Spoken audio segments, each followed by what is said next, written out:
I feel like Kunta handled himself appropriately. Maybe he should have just been quiet and not tried to defend somebody that was from a rival gang. Shout out to LA Ron too, man, because it's okay to lace people up, you know what I'm saying, without even getting involved with the politics. But I think Kunta made a mistake for trying to interject and listen, or speak on something instead of just listening to the message that a real person that actually know the real thing had to say.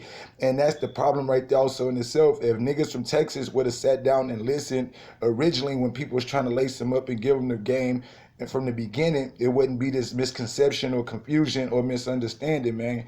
And that's why it's not always about being tough. You can't be too tough to not learn. You can't be too tough to not listen. Sometimes as men, man, we can't be so prideful. We cannot allow our emotions and things to dictate how we move or the message or the education that we receive.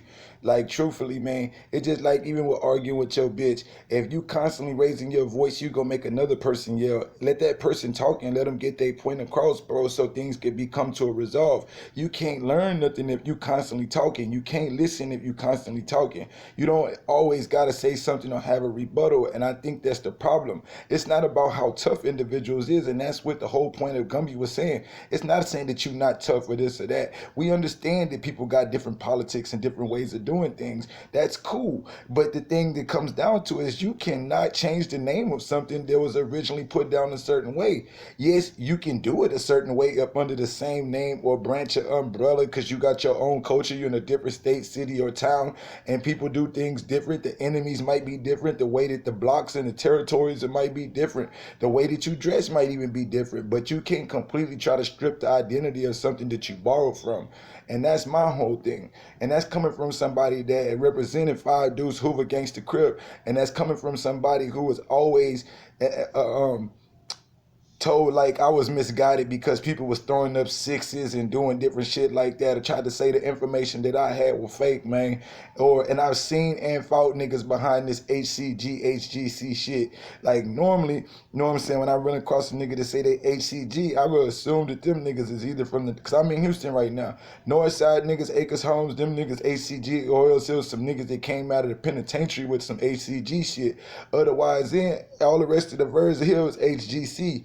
And now I'm starting to understand that this HCG shit probably came from penitentiary niggas in Fort Worth.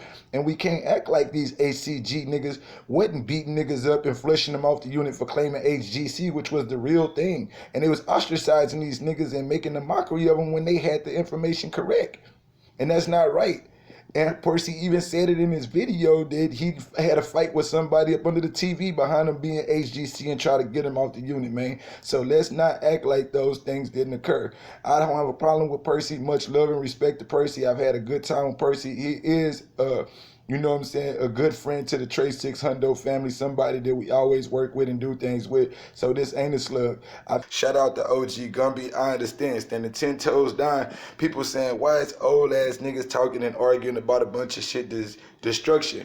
Well, a lot of people have committed their lives to destructive acts and behaviors, so we can't just sit here and judge people just because they live and die for some things that they may have committed to as children. You know what I'm saying? Some people grow and evolve, some people don't. Some people hang their whole existence on things that they're a part of, whether it's fraternities or organizations, gangs, no matter what you call it, man. Everybody got their own thing, so we can't judge. Shout out to everybody, Bloods, Crips, folks, Vice Lords, whatever you are, man. But as black people, we do need to come together. But the coming together first got to start with having enough respect for each other to listen and learn. And for the people that lost their lives behind it, that's really bad. Nobody wants to lose their life behind anything anyways, but since people have committed to destruction, you at least want to know what it is you committing to. And for the next generation, you'll see them slowly turning over because they don't want to be mislabeled as something that's not really originally what it is. They want to be involved with the people from Cali, and they want to be in coordinates with the California politics, man. I just think that sometimes